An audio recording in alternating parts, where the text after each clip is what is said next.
What time is it now? Probably past midnight. The room is dark and silent, except for the cold blue glow of your phone reflecting in eyes that remain wide open even though your body is exhausted. You're not really working. You're not truly enjoying anything either. You're just scrolling through meaningless content, stretching this moment a few minutes longer. You know the alarm will ring early tomorrow. You know you'll feel tired, irritated, and regretful. And yet, right now, you still don't want to sleep. Not because you're not sleepy, but because closing your eyes means today officially ends, and opening them means tomorrow begins again, with the same draining job, the same responsibilities you're not allowed to escape, the same pressures you promise yourself you'll endure for just one more day. And if you've ever felt this way, then maybe the problem has never been sleep at all, but what you're trying to avoid when the night finally falls. We need to be clear about one thing from the start. If you regularly sleep late, the problem is rarely laziness. Laziness is when you don't want to do anything at all, but here you've already done too much. You're depleted. You've been drained to the point where nighttime becomes the only part of the day when nothing more is demanded from you. Society loves labels. Sleeping late gets framed as a lack of discipline, a reckless lifestyle, or self-sabotage. But behavioral psychology shows the opposite. Sleeping late often appears in people who are excessively controlled during the day. Their time never truly belongs to them. Look at a normal day. From the moment you wake up, you're answering messages, chasing deadlines, fulfilling roles, maintaining the right attitude, suppressing personal emotions. You say, okay, yes, I'll handle it, even when you're already exhausted inside. You don't get to choose your own rhythm. You're simply reacting to external demands. And when a person is stripped of control for 12 to 14 hours straight, the brain will try to reclaim it. If not during the day, then inevitably at night. That's why so many people only truly feel alive after midnight. Not because the night is special, but because no one is ordering you to do anything anymore. No boss, no obligations, no social roles. Even if you're just scrolling, watching something meaningless, or doing absolutely nothing of value, what matters most is this: you chose it. And for a mind that's been controlled all day, the feeling of choosing even something pointless is far more comforting than going to sleep and waking up to the same cycle again. If sleeping late were just a bad habit, you would have fixed it by now. But the reality is, the more exhausted you are, the harder it becomes to stop. The reason lies in how the brain functions under depletion. After a long day, the prefrontal cortex, the part responsible for logic, self-control, and long-term decision-making, is essentially out of fuel. It no longer has the strength to say, that's enough, go to sleep. Meanwhile, the limbic system, the older, emotional part of the brain, takes over. And the limbic system doesn't care about tomorrow, it only cares about relief right now. That's when dopamine enters the picture. Not the dopamine of achievement or deep satisfaction, but cheap dopamine, the kind you can get instantly with a single swipe. Short videos, social media, endless, meaningless content. A tired brain isn't looking for meaning, it's looking for quick reward. And your phone is the perfect reward dispenser. No effort, no thinking, no commitment. Just keep scrolling. But there's a catch. This kind of dopamine doesn't nourish you. It only numbs the emptiness temporarily. The more you scroll, the more your brain adapts to fast stimulation. And as the effect wears off, you need more, another video, a few more minutes, one more loop. That's why you're no longer enjoying it, yet you can't stop. You're not chasing pleasure. You're avoiding discomfort, the discomfort of having nothing to distract you. Then comes another familiar moment. Sometime around 1 or 2 in the morning, you suddenly feel alert again. Your mind feels sharper, your thoughts seem clearer. You tell yourself it would be a waste to sleep now. This isn't real energy. It's a survival response. By resisting natural sleep, your body releases cortisol and adrenaline to keep you awake, as if you're facing a threat. You're borrowing energy from tomorrow to maintain a sense of control tonight. And the cost will be paid in fatigue, irritability, and mental fog the next morning. So the problem isn't a lack of willpower. The problem is that you're asking an exhausted brain to make a healthy decision. In that state, staying up late isn't a conscious choice. It's the inevitable outcome of a nervous system pushed beyond its limits. And until you understand this, you'll keep blaming yourself for losing a battle you were never equipped to win in the first place. When logic runs out of energy and dopamine takes over, what emerges isn't weakness, it's unmet needs that have been suppressed all day. During the day, you're trained to stay in control. Control your emotions. Control your words, control your behavior. You're expected to be on time, play your role, meet expectations. You swallow anger, you postpone personal desires.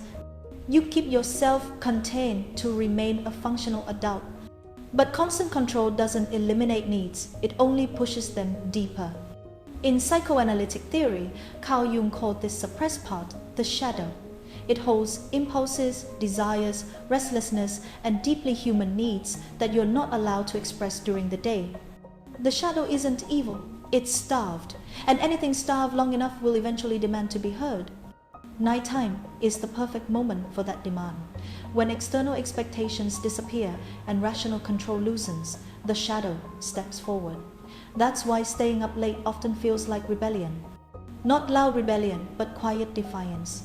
Watching pointless content, doing things with no productive value, breaking your own rules. At a deeper level, your mind is saying, I don't want to be an adult right now. I want freedom, even if it's meaningless. Many people believe they're self-sabotaging when they stay up late. In reality, they're trying to protect themselves. They're searching for a space where they don't have to control, perform, or carry more responsibility. The problem is that this freedom comes too late and costs too much. It's paid for with sleep, with tomorrow's energy, but for a mind that's been suffocated all day, that price still feels worth paying. So if you try to fix this only with discipline, you'll keep failing, because you're not just fighting a habit. You're fighting a part of yourself, a part that's been ignored, dismissed, and forced into silence for far too long. And any part of a human being that's silenced long enough will eventually choose to speak up when you're at your weakest. The scariest moment late at night isn't when you're scrolling, it's the moment you're about to stop. When the screen is about to go dark, the room falls silent, and you're left alone with yourself. No noise, no movement, nothing standing between you and the thoughts you've been avoiding all day. And that's when the unease begins to surface. Silence isn't neutral. For a mind conditioned to escape, silence feels like a threat. In the dark, the questions you've been postponing start to appear. Am I on the right path? When does this get better? Will tomorrow be any different from today? You're not staying up because you want to watch one more video. You're staying up because you don't want to face those questions. At that point, your phone is no longer entertainment. It's a shield. At a deeper level, staying up late is also a fear of endings. Sleep means accepting that today is over. And for many people, today didn't feel complete, not good enough, not meaningful enough, not worth it. Staying awake a little longer feels like extending the chance to fix it, even though deep down you know nothing is actually being fixed. Then there's the fear of tomorrow, not tomorrow in general, but a very specific tomorrow. The same job, the same routine, the same sense of being stuck. Sleep is a scene transition. And if the next scene doesn't look appealing, the brain will do everything it can to delay pressing that button. So you choose to stay in the night not because the night feels good, but because it hasn't forced you to continue yet. In the end, staying up late isn't about wanting to be awake, it's about avoidance. Avoiding silence, avoiding endings, avoiding the moment you have to face a new day when you're not ready. And until you realize that what you're afraid of isn't sleep itself, but the moment right before it, this loop will keep repeating night after night. If you try to sleep earlier through pure discipline, you will almost certainly fail. Not because you're weak, but because you're solving the wrong problem. You don't lack willpower. You lack a day that knows how to end. Sleep isn't an on-off switch. It's a transition. And when that transition is ignored, the brain will find ways to delay it. So instead of forcing sleep, create a buffer zone between day and night. A short period where you're no longer working, no longer reacting to the outside world, and no longer trying to prove anything. It doesn't have to be perfect. It just has to be consistent. When the brain understands that today has truly ended, the urge to rebel at night begins to weaken. But the next crucial point isn't about night, it's about day. If tomorrow offers nothing you want to wake up for, tonight will keep stretching itself. People don't avoid sleep, they avoid waking up to a life that drains them. When daytime is nothing but obligation, nighttime becomes the only refuge, and as long as that remains true, sleeping late will remain. Finally, stop punishing yourself for staying up late. Self-blame doesn't create rest, it creates more tension, which drives you right back to the phone you're trying to escape. Instead, face this truth.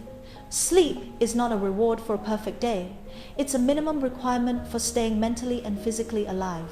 You don't need to earn rest, you deserve it simply because you're human.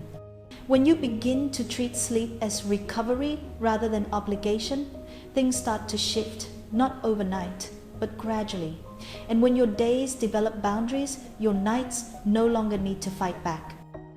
Staying up late isn't always dangerous, but there's a thin line most people never notice the moment it stops helping you recover and starts helping you escape. When the night is no longer a place to rest, but the only place where you feel alive, the problem is no longer about sleep. The clearest sign is when your daytime begins to shrink. You work on autopilot. You lose interest in things that once mattered. You're not fully present in your relationships. You're just waiting for night to arrive. At that point, the night stops being compensation and becomes the center of your inner life, and that's when the loop turns harmful. Because the brain learns quickly. When it realizes that relief only comes at night, it starts treating daytime as something to endure, not something to live. Over time, you're not just postponing sleep, you're postponing your life. Big decisions get delayed, important changes get pushed further away. You tell yourself, I'll deal with it tomorrow, but that tomorrow rarely comes. This is where staying up late shifts from a coping mechanism into a quiet form of self-erosion. Not dramatic, not explosive, just a slow retreat from real life. And the most frightening part isn't the exhaustion, it's when that state starts to feel normal. If you see yourself in these words, it doesn't mean you're broken. It means you've been in survival mode for too long. But survival isn't meant to be a permanent way of living. And if night has become a place to hide instead of a place to rest, that's a serious signal you shouldn't ignore. We keep asking the wrong question. We ask, why do I sleep so late? But that question only leads you back to discipline, habits, and willpower, the same tools you've already tried and failed with. The right question isn't about timing, it's about meaning. Is your day meaningful enough to be allowed to end? People don't sabotage themselves without reason. Behavior carries information. Staying up late isn't a flaw, it's data. It tells you that something in your current rhythm is misaligned, no longer nourishing, or no longer reflecting who you truly are. When daytime is experienced as pure obligation, the mind looks for ways to delay returning to it. From this perspective, sleep is no longer just a biological function. Each night it becomes a quiet referendum. Are you willing to close today? Are you able to accept that today, with all its imperfections, is still a valid part of your life? Or do you need to stretch the night to avoid answering those questions? When you see staying up late as a diagnostic signal rather than a personal failure, you stop fighting yourself. You start listening, not to give up, but to recalibrate. Because no one needs to escape from a life they actually feel present in. If you're hearing this late at night, remember one simple thing. You don't need to fix your entire life right now. You only need to allow today to end. Tomorrow will come whether you're ready or not. And the gentlest way to face it is to rest. Put the phone down. Tonight you don't have to run anymore. You did what you could today, and that is enough. Sleep doesn't take life away from you. It gives you back the energy to continue. And when you allow yourself to rest, you're not losing anything. You're preparing for the next time you face the world calmer, kinder, and more real.